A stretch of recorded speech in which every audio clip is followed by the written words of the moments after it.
This deck is broken.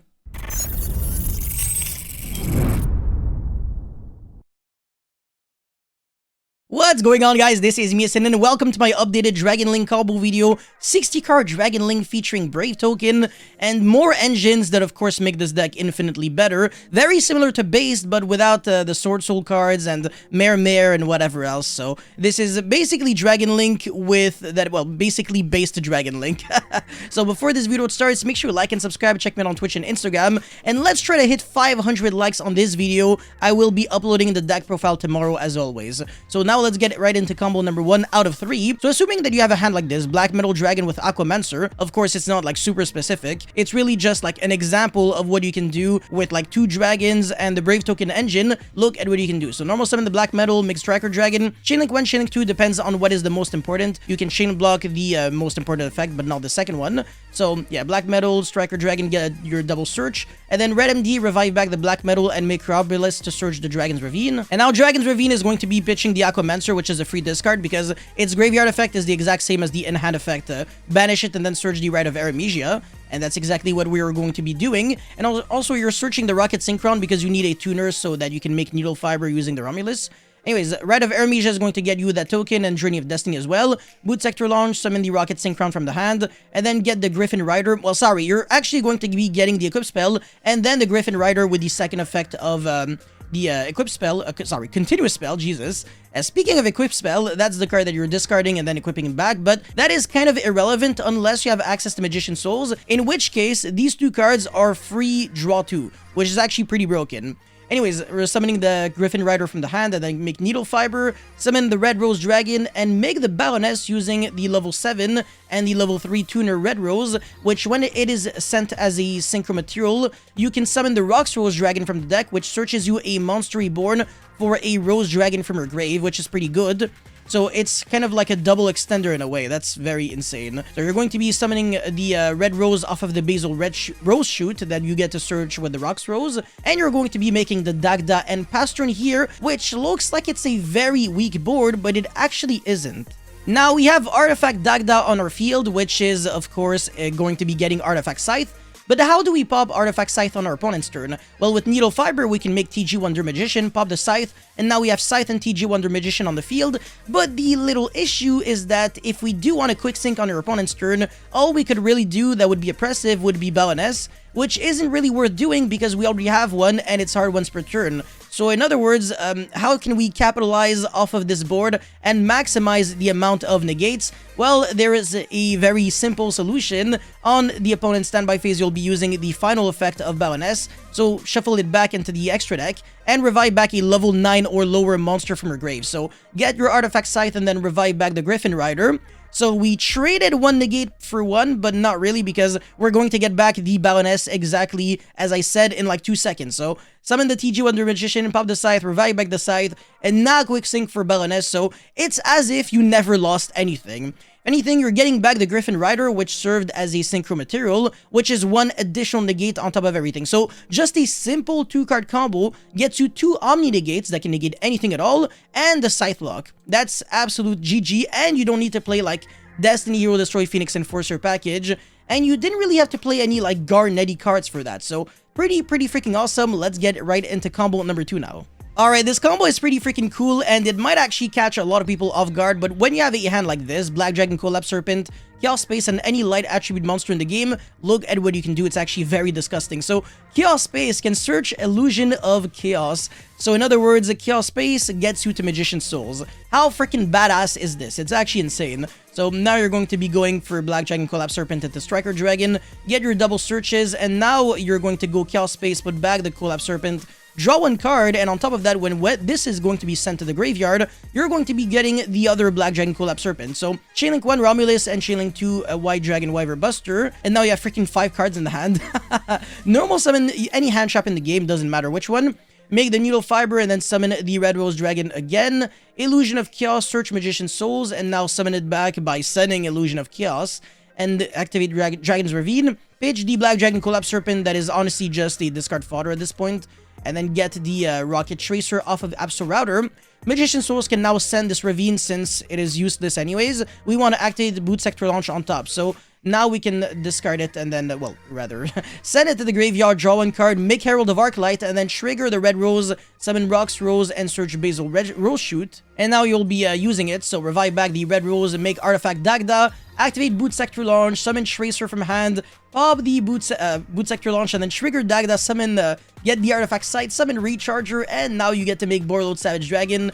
So again, so many Omni Negates on top of having Artifact Scythe block. This is ridiculous. So Needle Fiber tag out into TG Wonder Magician, pop the Scythe. You always Scythe your opponent, and on top of that, you had a Herald of Arclight. And now you get to Quick Sing for Baroness, and that is 3 Omni Negates. So Baroness, Borreload Savage Dragon, Herald of Arclight. When this dies, you get to search Illusion of Chaos, which searches Magician Souls again. And when the Artifact Dagda dies, you get to revive back your Artifact Scythe again. So this is also very relevant because you get to Scythe your opponent multiple times because it's very easy to destroy the Artifact Dagda on your opponent's turn. You can actually destroy it with your own Rocket Tracer. So definitely do keep that in mind, that Dagda is very, very relevant. So very nice board with only 3 cards, but the third and final combo will show you how to play through hand traps like Nibiru. Alright, just before proceeding into the third and final combo, if you haven't already, make sure you like and subscribe to my channel. That would be really, really appreciated. Thank you in advance. And now let's get right into this combo. So my opponent has Nibiru, very skillful at the game, but my hand is pretty freaking sick too. I mean, Cosmic Cyclone, Magician Souls, Foolish Burial, Ghost Ogre, and Forbidden Drop. Whether I'm going first or second, this hand is incredible, but if I'm going first, you better believe that I'm playing through Nibiru. Oh my god, does absolutely nothing. So Foolish Burial for Aquamancer, get the Rite of Aramesia, which obviously gets you the token, and Journey of Destiny. The crazy part is that even if the continuous spell gets ogred, it doesn't change much to your life because you still have the token and you still have 4 other cards in your hand. The reason that Rite of Aramesia is so broken is that it's a 1-for-2 card, which snowballs like crazy. So if you get ogred, you're still at a +1 in terms of relative card advantage because your opponent lost 1 full card, but you still have 1 card at the end. So yeah, it's very neggy for your opponent to still ogre Journey of Destiny, which is the best card to ogre and like the only card to ogre. Anyways, Magician Souls is going to be summoning itself in order to trigger the Journey of Destiny, get the Equip spell, and then search the Griffin Rider, pitch the Equip spell, and this is the filthy play. Disgusting, man. Look at this. Summon Griffin Rider, use Magician Souls, send 2, draw 2, draw into freaking Ogre and Levineer. Didn't even matter, especially the Levineer. I'm not even going to be using it. And the Ogre is just, honestly, probably a discard fodder at this point.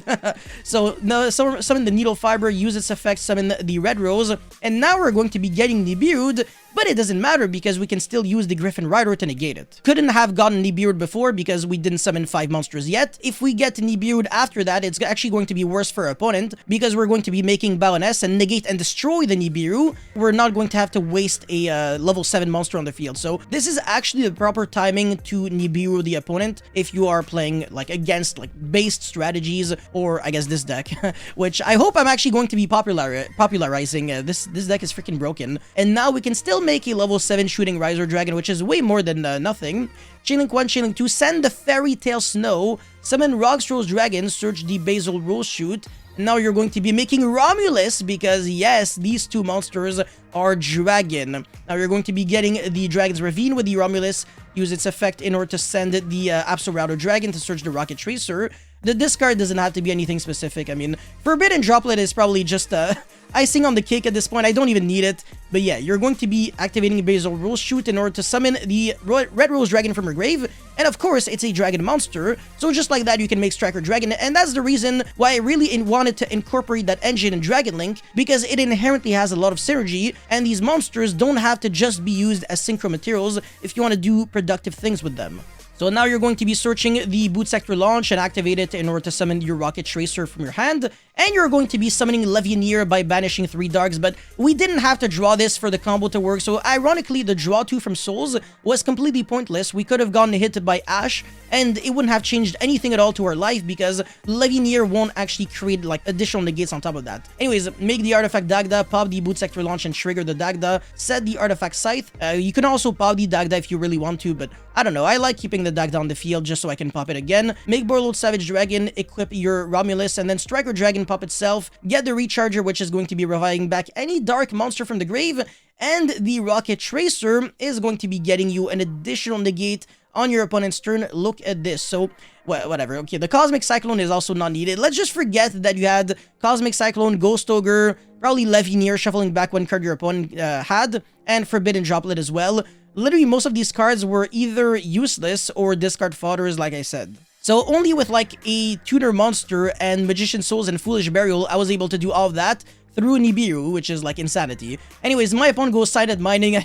I'm gonna lock my opponent anyway, so do you really think I have to negate that? Of course not. Oh my god. TG Wonder, pop my freaking Artifact Scythe, Chain Gazelle, no freaking problem, revive back the Scythe, and then yeah, use Gazelle. I'm also not gonna be negating that. I want to keep my Omni Negates for spells and traps that are actually dangerous, but my opponent's engine cards are just completely pointless. So now I'm going to be quick sinking into Baroness, another Omni Negate, so Baroness and Burlowed Savage Dragon. And this is the filthy part. Oh my god, look at this, man. I love this so much. You're going to be summoning the Fairy Tale Snow on your opponent's turn, Book of Moon the Gazelle, and look at this, man. I can Fairy Tale Snow my opponent multiple times in one turn because I can pop the snow so it goes to the grave and then revive back the Fairy Tale Snow again. This reminds me a lot of how Fairy Tale Snow was abusable in Infernoid 60 card Zodiac back in the days, because all the Infernoid monsters had that effect where you could tribute any monster on your field to DD Crow one card from your opponent's graveyard. So because of that, when you had Fairy Tale Snow with 20 cards in your grave, that was actually a triple Book of Moon. Whereas in other decks, if you had like Fairy Tale Snow with 20 cards, it was only like one Book of Moon because you couldn't find a way to get the Fairy Tale Snow in the graveyard again. So it would summon itself and then you would not be able to do anything with it again, like Book of Moon, another card, unless your opponent like randomly kaiju'd you or like send the card to the graveyard, or if you did something crazy but like enemy controller. But in this situation, the Rocket Tracer not only allows you to Book of Moon your opponent again, but also summon a rocket monster from your deck, which is going to be snowballing like crazy. So just a friendly reminder that we were able to do all of that through a Nibiru and also shuffling back one card from opponent's hand into the deck because of the Levineer, but it never really mattered because we always kept our negates. We also had a hand trap, a freaking Cosmic Cyclone. I never even needed to go for Fairy Tale Snow. All of that was just a bonus, and our hand sure was great, but at the end of the day, it was kind of average when you really think about it. Like Magician Souls and like there are like 20 billion copies of Aquamancer. It really could have been executed in so many different ways. So this deck is absolutely disgusting. Like I said, the deck profile will be coming up tomorrow, so make sure you're liking and subscribing to this channel so you do not miss it. And I will see you guys very soon. Peace.